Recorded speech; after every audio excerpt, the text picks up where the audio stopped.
Teen Minds Redefined. You're listening to the podcast with Cheryl Pankhurst.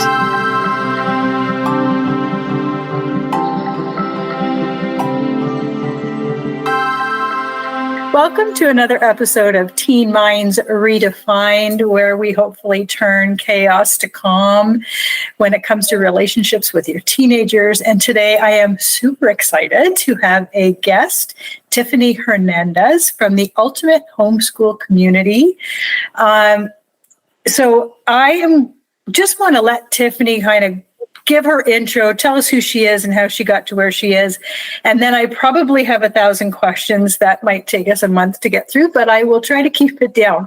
I'm really excited because this is something I didn't even really consider for interviewing my podcast until I saw Tiffany's podcast.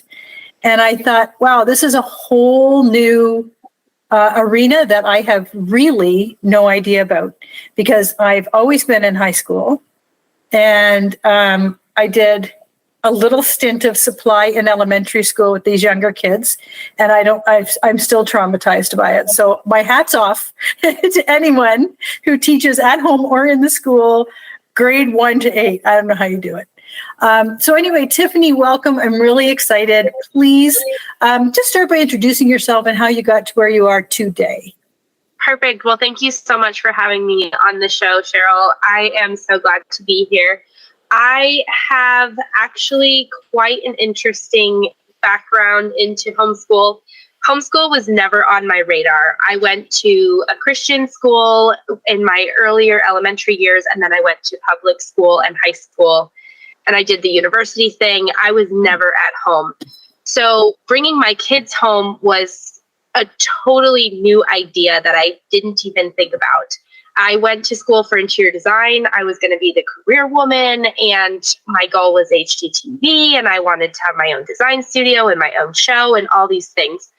And God really called me out of that and said, no, you're going to homeschool your kids. So he plucked me out, and I brought my kids home. I had no idea what I was doing. And my children were in a Montessori classroom. And so I thought, oh, this will be easy, no problem. I'll just buy the same equipment and we'll do it at home.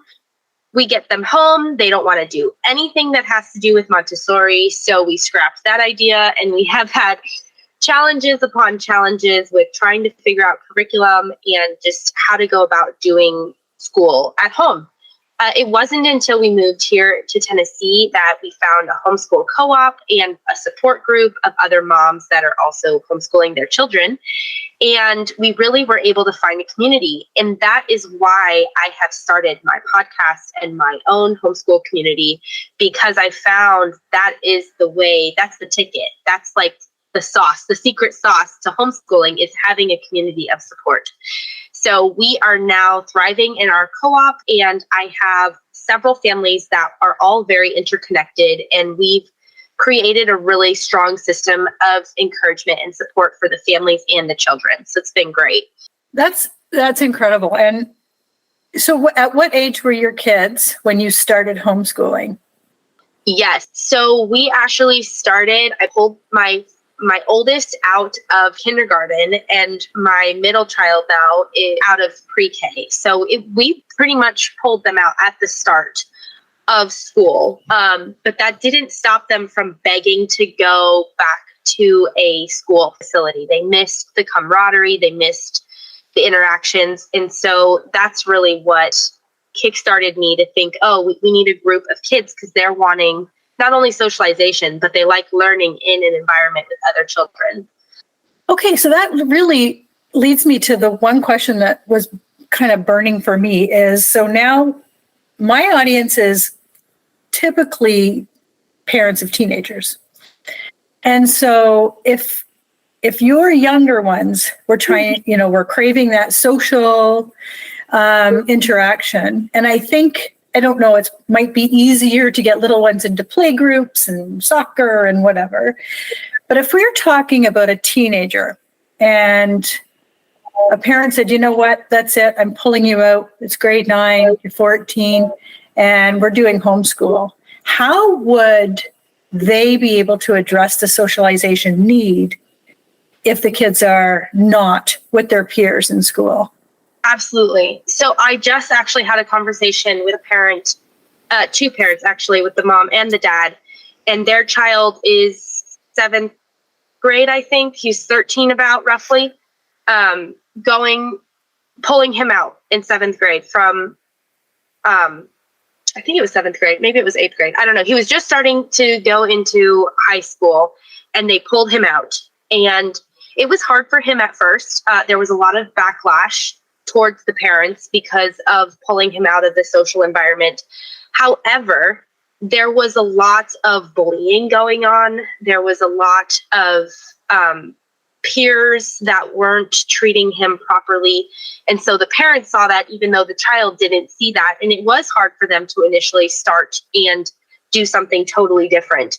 But what they found was, once he was pulled out of that environment and he was able to take a break and get his feet wet in learning on his own and doing, you know, some of his more interesting backgrounds, you know, with being able to have what he wanted to do on the day's schedule versus what the school said, he was really thriving at that point. And it is hard with the socialization aspect because there are a lot of co-ops and groups and fellowships for the younger ones, and they tend to die off when they get to that high school age. And that's hard for high schoolers. What we have found, because I've been working with a mom who's been homeschooling for 25 years, 4 of her children are graduated from homeschool and now onto their own thing, either going to college or trade school or what have you. They're very successful. And they ended up helping their mom in the co-op as they got older. So even though they might not have been learning in the co-op, they were now assisting and helping. So at that age group, it's really hard to tell what the child is wanting from a co-op because they don't share what they really care about all the time. And we have found that giving them that role to be in a leadership position gives them purpose, it gives them confidence, it gives them something to look forward to and to strive for. We have here in Tennessee a program for scholarships for college, and the child has to have so many volunteer hours. So whether the child is in high school or homeschool, they can apply for these scholarships, but they have to have volunteer hours. So a lot of them end up getting motivated for the college aspect to say, oh, I can put this on my resume. And although it might not be socially involved, they are still getting involvement within the community. So we actually have a ministry called Tender Heart Ministries that I run, and we have had several homeschoolers and regular public schoolers come and help volunteer by helping face paint and do arts and crafts for our kids at our different events that we run. I just had a homeschool back to school bash in August, and we had a few come out and I had to sign their cards, and they were so happy to be there. They still got to interact with all of our homeschoolers, and they were able to be involved in the leadership side. So it was really like the best of both worlds. It was a win-win for those kids that got to be involved. I love that. And we also in Ontario anyway, our Ministry of Education does require 40 volunteer hours, community service hours as the graduation requirement. So I'm coming from knowing nothing about the end of the line here. So you homeschool your kid till grade 12. So in high school, they check all the boxes. They get their OSSD diploma requirements. And then they take that and they apply to university or they apply to college. So how do they tick off those boxes and have the requirements to apply to post-secondary? Right. So it runs the same way. We have a lot of homeschool families, especially here in the States in Tennessee, that are under an umbrella school. So we register with an online school that keeps all of our records for us. So we are essentially under their umbrella of teaching. even though we're the teacher and they're staying at home. So we put in all of the requirements that are needed for graduation. They get their records kept there, and they get a diploma from the umbrella school that they can then apply to schools for college. And the other thing that they have here as well is they have a GED. They can take a test to basically collect out of needing that diploma, and instead they get a GED, which is like a general education. It's a general education diploma, but we have homeschoolers do both of those things. So the GED will act as the diploma, or you can go through and do like the umbrella school and get your diploma that way. Okay, so who's to say, I'm trying to fill in the gap here. Who's to say you've got a parent and they're homeschooling their kid up to grade 12, and they're just checking the boxes, but not actually fulfilling the curriculum expectations. And I would say there's probably 1% of a homeschooling parent that might do that, because you're not doing them any justice, clearly. But is there a regulation system around that? So there's actually legislation going on right now in the States that a lot of parents are upheavaled about. In Tennessee, they are trying to change the language because they want it more regulated. And we have chosen to homeschool because we do not want as much regulation, because what they're teaching in the schools, a lot of times we do not agree with. And so there's this disconnect of what the state wants versus what we want. And with the language that they're changing, they are wanting us to basically be registered under their charter school as a hybrid. So we would still be under their public school entity, but working from home. And that has ruffled a lot of parents' feathers. Yes, you do have the 1% that will just check off the boxes. Currently, we are unschooling ourselves. And that really means like the child is led to learn what they're interested in and not just to check off the boxes. Because what our goal is with a lot of the people that are in our community is to create lifelong learners. Yes, we want them to learn a set amount of skills to get out into the real world. But a lot of the time, the children either are disinterested or they're not connecting with the material, and so they don't memorize it. It doesn't sink in anyways. Versus we've learned when the child is interested and they want to learn the information, they're more willing to take that internally and then, utilize it. And so with that, and with the umbrella schools, you can still do an unschooling or an unconventional type of diploma as long as they can have their entrance tests and as long as they can, regurgitate the information that's required. Who's to say that they didn't learn? So I think it really comes down to, what the parent is doing, but also what the child is doing and how they work together to get all those checked boxes done. So this brings up two things for me as you're talking. I'm a special education specialist. So I've been working with IEPs for 28 years. And I'm thinking as you're talking, this would eliminate any need for an IEP because parents, first of all, know their kids better than any teacher in the building and would be very open to working with their strengths just organically, which I think is wonderful. And I also, as you were talking about their interests, I'm very much into thinking outside the box, especially for our kids with disabilities or neurodivergent kids, thinking outside the box, not just for grade 9 to 12, but for post-secondary opportunities. And I feel like it doesn't need to be linear. And I think, and I'm sure COVID kind of escalated the homeschooling, unschooling, I'm not sure.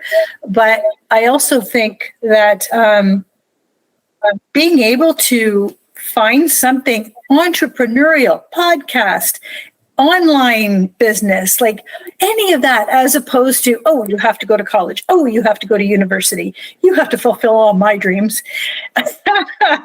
So this really resonates with me. I love that. Yes, yes. So let me we ask, actually have several neurodivergent children in our co-op. So one of the moms, like I said, the one that has the 25 years of experience, one of her youngest children is autistic, but he has grown tremendously because he's been able to be at home and learning in a way that best suits him versus being shoved into the box of, oh, you have to only learn this way. And we're going to figure out how for you to learn only this direction. And we have several others in our group that are either they're dyslexic or they have issues with reading. But that doesn't mean that they can't learn by listening to or writing, with help. And so it really allows for all different types of learners to thrive. Yeah, I love that. So I want to just go back for 1 second, because that's how my brain works. When you were talking about how hard it is for the grade 7 to now no longer be in the social group because of bullying. So what's sitting with me right now is, no, we never want our kids to be bullied. But how do we pull them out, especially in high school, pull them out to homeschool because that's the remedy you're thinking is the best way, but still have them build the skills that they would need if they were the victim of bullying? Because now they're going to go to a workplace, they're going to go, and if they run into a supervisor or, somebody that's pushing them around and they don't have those skills from high school, not that they always get them in high school, but just from my experience. So how do we build those skills and still say, no, this isn't the place for you, and not have them feel like you can't handle it, so I'm going to take you back home? Do you know what I'm saying? Yes. Okay. So it's interesting that we're talking about this because I just dealt with this exact issue with my 10-year-old. Now she's in 5th grade, technically in 5th grade.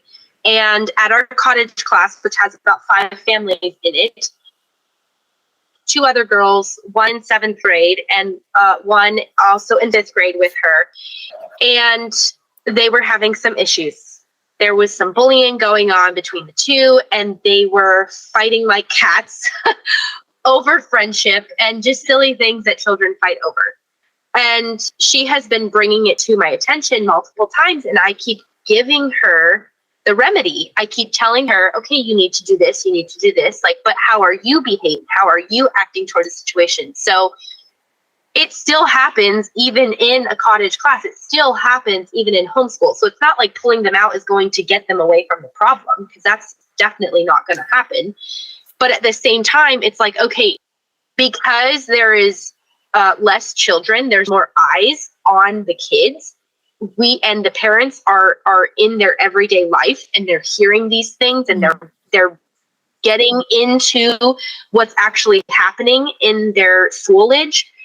You are more aware. So what I did, I call up the mom. I said, hey, we have this issue. Let's solve the problem. We got all the moms together. We all powwowed. The mom that taught cottage class, she sat all 3 girls down. She said, we noticed there's an issue. Here's how we're going to solve it. She talked about the different types of friendship and how you need to be the right kind of friend, because others can be affected by your behavior. They solved the problems. They worked out some ideas of how they can resolve it long term, because they were basically fighting over one of the girls. One of the girls was the best friend, and they all wanted just that one friend. And so there was fights over seating arrangements and all sorts of silly things. But we were able to address it. And now there's an implementation of resolve. And it wouldn't have happened if, you got 35 kids in the class and you try to talk to the teacher about it, but getting the other parent involved, and then it becomes this big, huge mess versus I call up the 2 moms and we solve the problem real quick. We all sit down, we talk about how our children's acting and how that we can solve this. The mom goes ahead and fixes it, and we move on. And the problem's resolved. So it's not only like pulling them out of that bullying. I would also say too, if you're pulling them out because they're being bullied, or maybe with this student in particular, that I spoke with, the parents said that during COVID, they had all masks on. But not only they had all masks on, they weren't allowed to talk to each other at all. There was zero interaction. There was zero communication. Yeah, it was bad.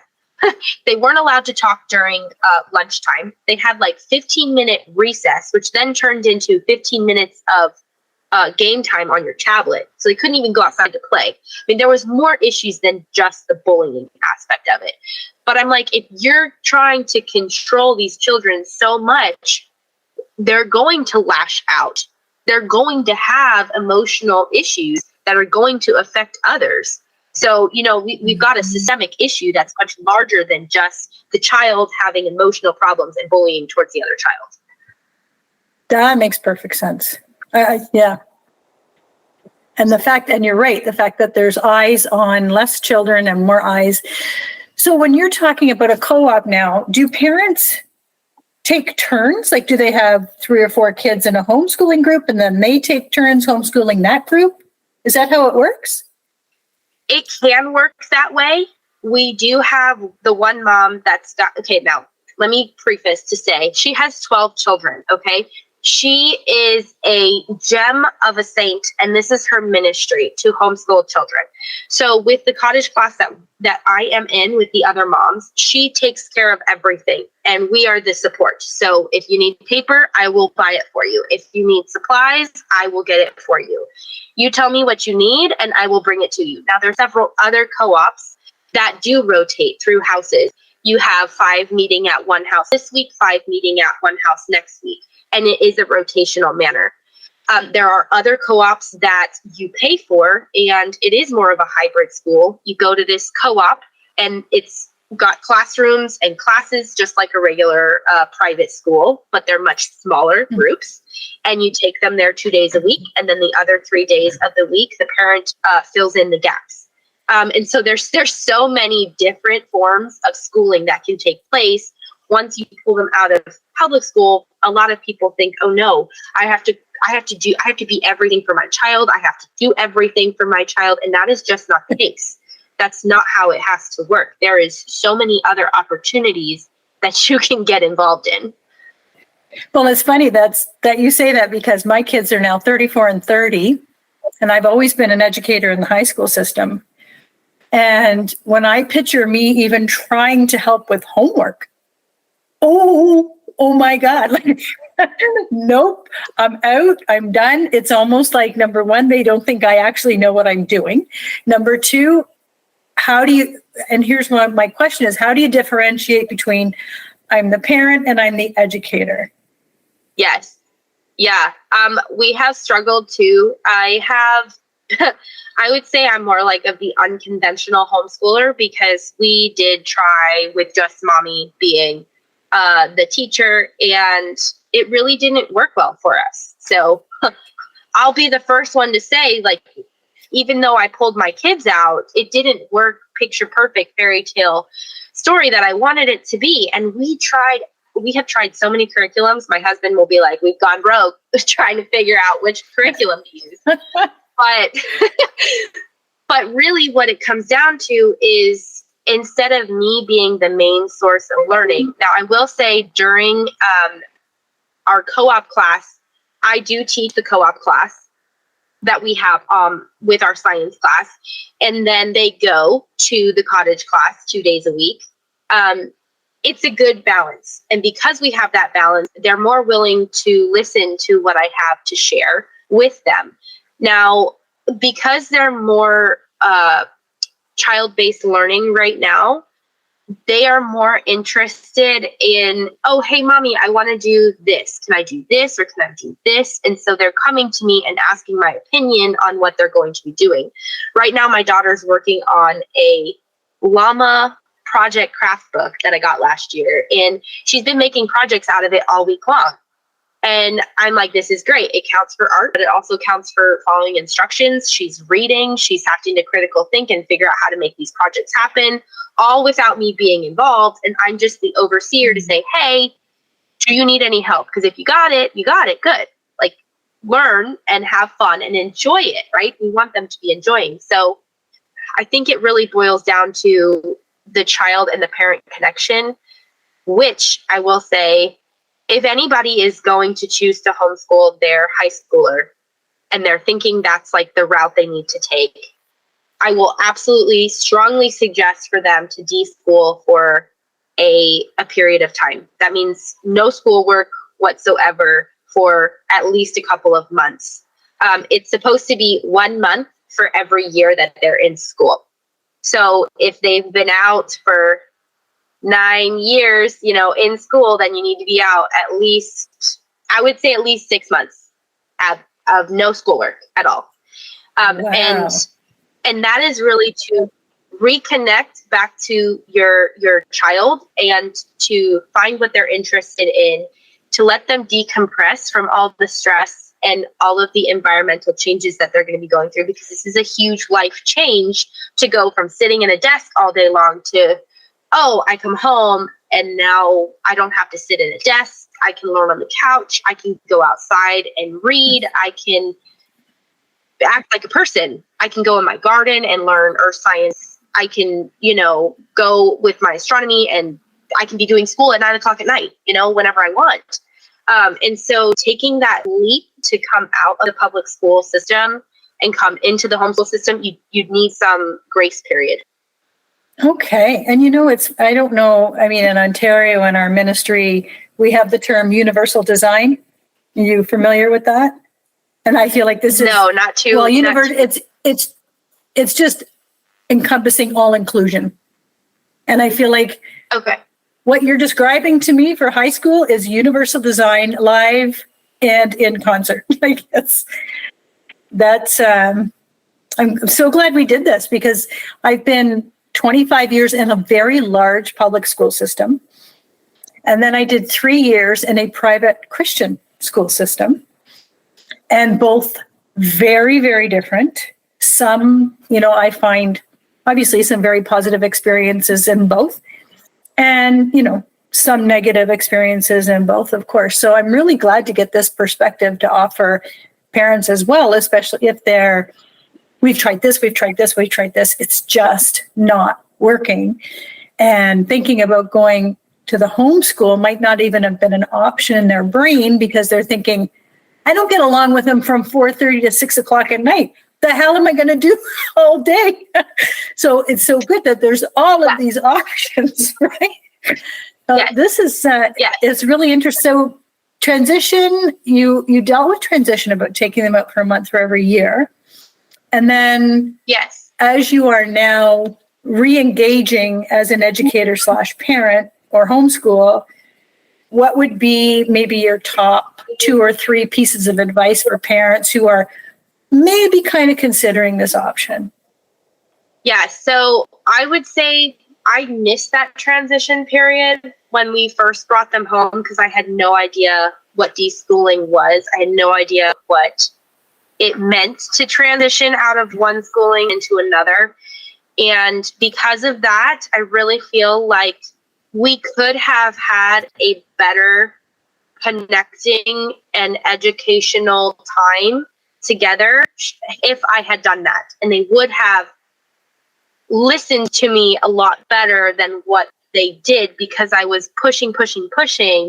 So that would be like my first rule of advice, is try your best not to push them because of what you think they need to learn. They are going to have their own life. They are individuals. They have interests of their own. What they want, it might not be what you want for them, but you need to let them try. And if they fail, say, oh, okay, well, you failed. So how can we make this better the next time around? Or maybe this isn't for you. What else can you try? It's hard. It's hard to let those things go of what you want for your child. Like every parent, they want their child to soar and they want their child to be successful and all these things, but it's ultimately has to be up to the child what they're willing to take from their education and how they're willing to, implement it. The second thing I would say is definitely, if you are planning to homeschool, enjoy the mediocre moments. We see all these things on Instagram and Facebook of how these people are homeschooling. I see it all the time because that's in my world, these homeschooling families with these picture perfect environments and everything. And we get so caught up with that picture perfect life that we don't embrace the messy and we don't let it thrive. My house is a mess. My kids' room is a mess. But we're still doing it, and we're not letting it stop us from enjoying all of life's moments as best we can. If we were to have the picture perfect life, would we be able to embrace all of these little messy moments as good as we are currently? Would my children learn how to thrive in all different kinds of environments? So that's just something to keep in mind. My last thing I would say is definitely, talk with your child if this is something that you are wanting them to do or that you're seeing as an opportunity. Research it with them. Don't just pull them out. Now, granted, my kids were much younger, and at preschool age, they don't really understand because I told them several weeks ahead of time, hey, we're going to end up coming home after this semester, after Christmas, you're going to stay home with mommy and we're going to be doing school at home. And they did not understand what that meant. And so it was a shocker to the system to say, why are we not going to class? I miss all my friends in class. And so I would definitely say, get them on board with what's going on. And if they're not fully on board, make sure that you tell them the benefits. It's not always going to be a pretty picture for some, especially when they're in a bad situation and they just need to leave. Get whatever friends you can for them to come, bring them over. Make sure you're including their social life that they had before into their day when you bring them home. Because yes, I know socialization has always been the issue for everybody to understand. And I know some parents that are very much okay with their children not interacting as much, but I'm not of that of that brood. I think that they still need that interaction. So just make sure that you're discussing it with them and speak about it in a positive light and make sure the benefits outweigh the deficits in terms of, the lacking that they're going to have from not being in school every day. That's great. And I love that I have from time to time come across a homeschooling parent that, does nothing but bash every other system. And so I'm glad you're coming at it like this because no, it doesn't work for everybody. But I think one thing that really sits with me is it gives a lot of opportunity for kids to do things that lights them up, as opposed to those little flickers of time after 3:00 and before 8:00, but then they're in that structure.